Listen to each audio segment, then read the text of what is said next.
So I'm in busy Las Vegas, Nevada, ready to help a family double down on discipline. Let's take a look. Hi, we're the Federico family. I'm Sylvia, I'm Michael. and we have 3 sons. Dominic, age 5, Michael, age 3, and Vincent, age 2. I'm a partner at one of the largest law firms in Las Vegas. I typically work 40 to 60 hours per week. And I'm home full-time with the kids. Are you gonna help us now? Our discipline style is just basically wanting everybody just to get along. Michael, you go down the slide. Dominic, swing. When they throw tantrums, I will give in. I want to be a fun mom. I don't want to say no to my boys too much. So they'd rather be their kid's friend than parent. That's ludicrous. Not gonna stop trying. Dominic, you let it go. I like to dangle something in front of the children in exchange for them behaving and doing as we say. Dominic, Michael, you guys were good. Who wants something? You've got your priorities all upside down. Give me your hand, give me your hand. Hand. We typically don't like to go out with the children. They just don't want to behave, and no matter what you do, you can't stop it. You want a cookie? If they're behaving badly, I will definitely bribe them. Everybody gets a cookie. Anything to get them to calm down. You're rewarding inappropriate behavior. What is it teaching these kids? Dominic is my big baby. He's very sensitive with his emotions, so he needs to be babied. Finish your peas. Here. Not good. How crazy is that? Supernanny. We are at a breaking point with the children because they've taken control of our house. Supernanny, please come help us. Okay, Mum and Dad, we're gonna have to sort out discipline and get more control. I'll see you soon.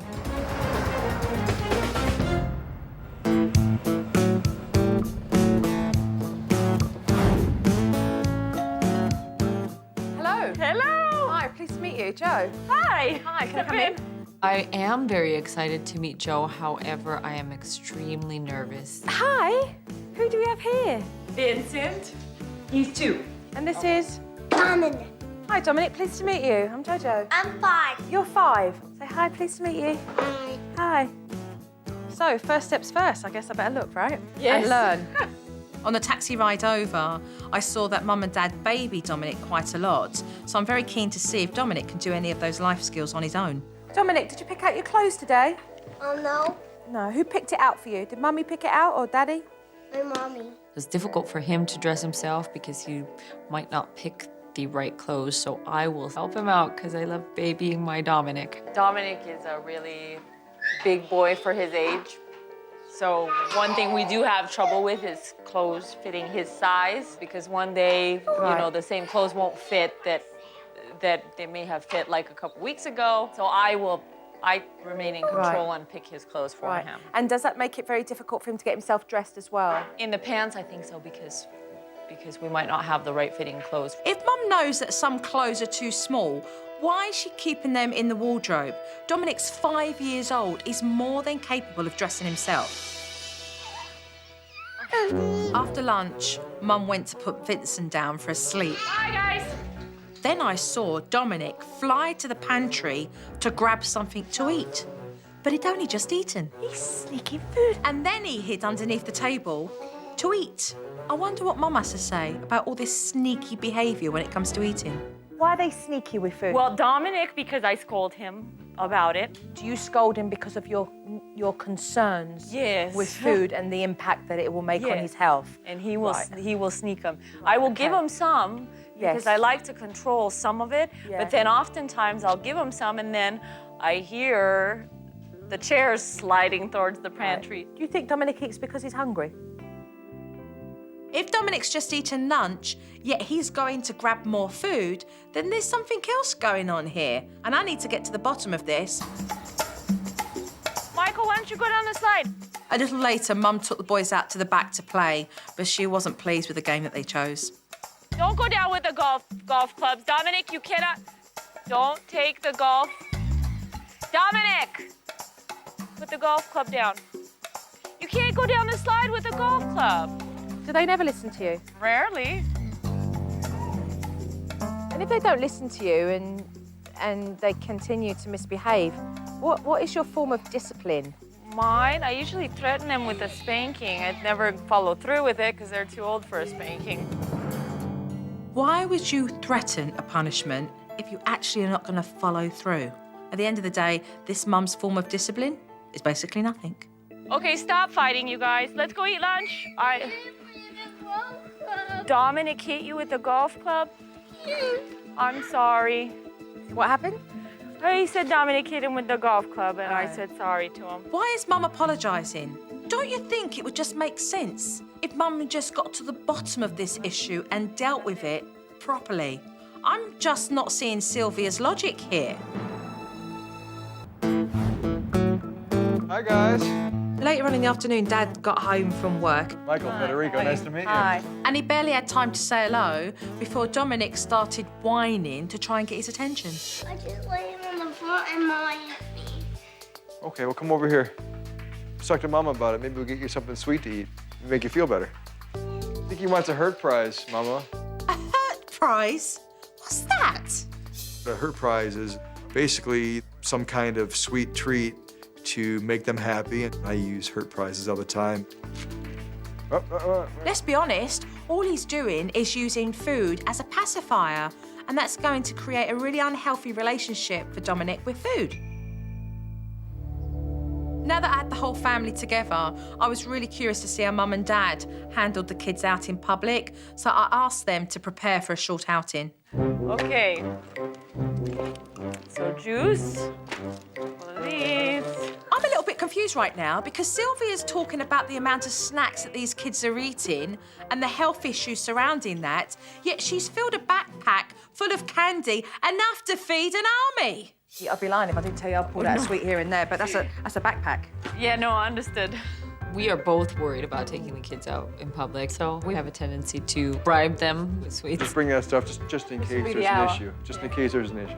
These kids are just being fed candy to keep themselves at bay from their behaviour because the parents won't step up and address that behaviour. It's ridiculous. Just a couple more snacks just to make sure.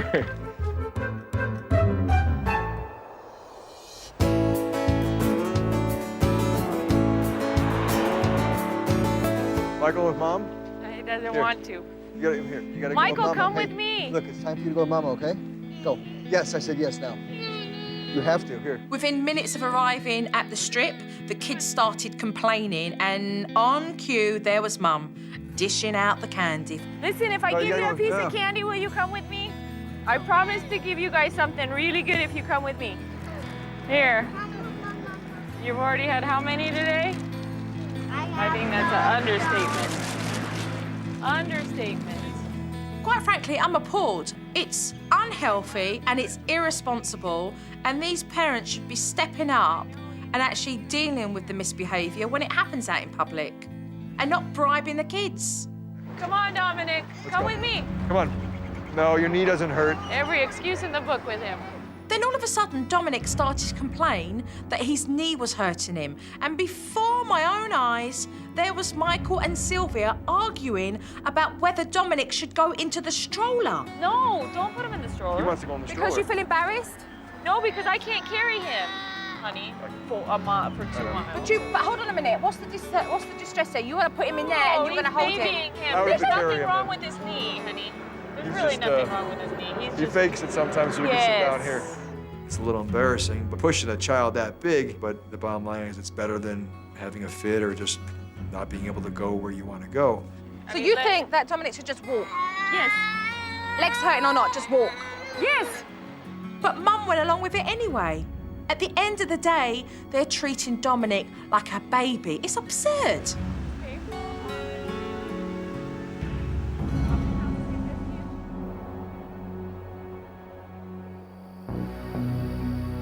So we got back home, and I was thinking to myself, I'm going to observe this family. Oh, no. Michael and Sylvia, they've got other plans for the evening. Let's go. Are you guys ready? Where are you going? To the gym. Like, are you all going, or you got a nanny coming in? They have childcare Right. and they have jumping houses and slides. It's 7 o'clock in the evening. These kids are 2, 3, and 5.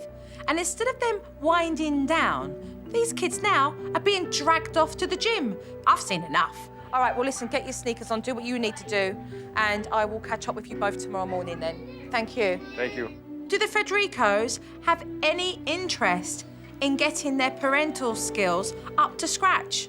I don't know, to be honest. I'm gonna have some serious words with them tomorrow.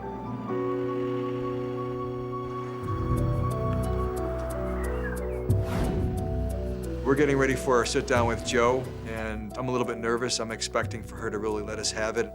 So what time did we get back from the gym last night? Approximately 8:45, 9 o'clock. So what time did the kids get to bed then? Last night, it was about 9:45. That to me is ludicrous. That children would even go to bed that late, knowing they're not going to get their hours sleep in and what's necessary for school and their development. You guys have created for yourselves a lifestyle that doesn't really benefit the kids in fundamentally what's necessary for them. Let's talk about yourself, Michael, and your work, because obviously you work long hours, correct? Correct. So the time that you do have when you're with your family, you want to be meaningful. But if you make choices to then go off to the gym and actually not spend that time with the kids when there is a small window, how does that allow you to develop a relationship with each one of the boys? Obviously, it doesn't. Let's talk about behaviour out in public, because watching the children's behaviour yesterday, they actually don't listen to you and respect what you're asking them to do. Yes. What happens is that behaviour gets pacified with food. I mean, I almost feel like I'm watching Shamu at some SeaWorld. I mean, the kids are bribed. Exactly the way it is. You're setting your kids up for absolute disaster. But we don't want that.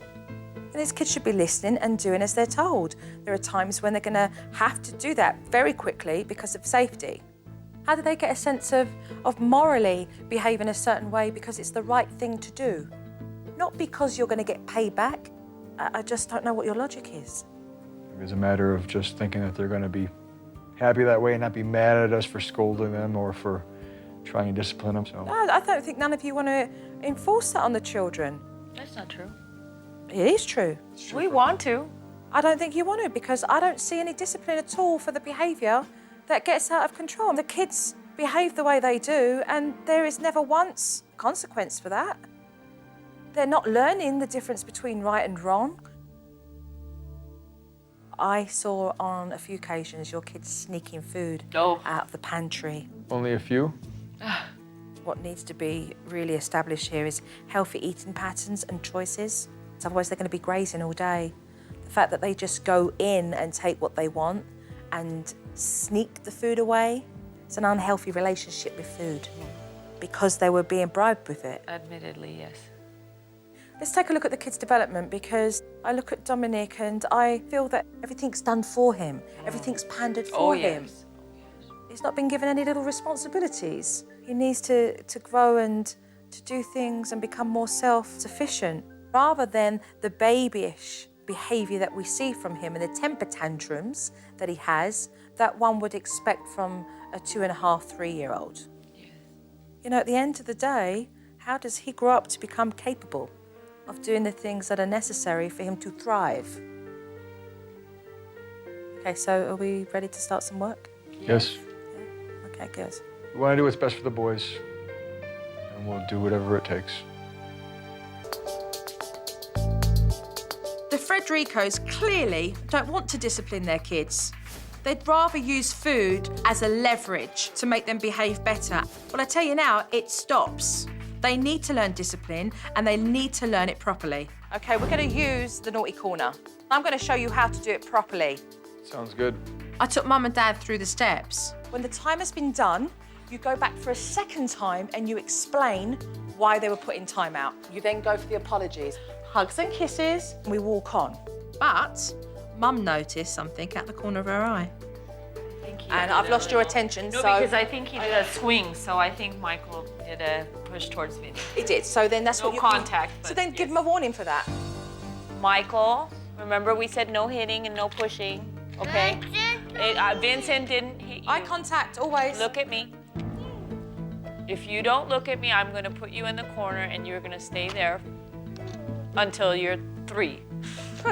Give him a proper warning, because that wasn't a proper warning, what you gave him. Okay. Okay, you want eye contact, you're coming down to his level, and you're using the firm voice that I know you already have there. Okay. All right? Stop, Michael. Michael, look at... Stop.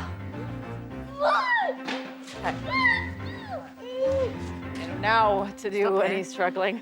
I don't like to raise my voice or sound mean or anything. I want you in a very firm voice. Okay, say to him, Michael, I want you to come here right now. Otherwise, you are going straight into timeout. I am giving you a warning. Come here right You now. need to come here right now. You need to listen to me. Otherwise, I'm putting you in timeout. Otherwise, you are going into that corner. So you have a choice. He either do it or he doesn't. Michael refused to listen, so he went straight into timeout. The rules are you have to listen to Mama. Yes, but now you are in timeout and you're gonna stay in the corner. Yes, you are. Move away, set the timer, and when he moves out the corner, you're going to put him back. Set the timer. Stay. Don't talk to him. Take him by his hand and bring him straight back. Take him by his hand and bring him straight back. You're sorry? Okay, good. That's good. I'm glad you're sorry. I'm very happy that you're sorry. No, I'm good. He's saying sorry, but you're gonna stay in the corner. Or no? I'm not happy that he's sorry. What are you doing? Well, putting him back in the corner. What did I say to you? Not to speak to him. Don't speak to him at all. Sylvia just wasn't getting it. I said don't talk to him, and then she goes ahead and she talks to him. I mean, no parent likes to discipline, but you have to do what's right. When you've put them in the corner and they realise that you're being very serious, the first thing they're going to do is go, sorry, sorry, sorry. They should have listened in the first place. He knew. He just wanted to be defiant and not listen to you. One warning and him not listening is good enough. Mum could hardly bring herself to discipline her son. She thinks if she disciplines her son, he's not going to love her anymore. When you go back, you're going to explain for the second time why he's in there. You were in the corner because you didn't listen. Say sorry. I love you. Come out the corner. What's done's done. I was happy that the timeout was over because this, to me, was torture.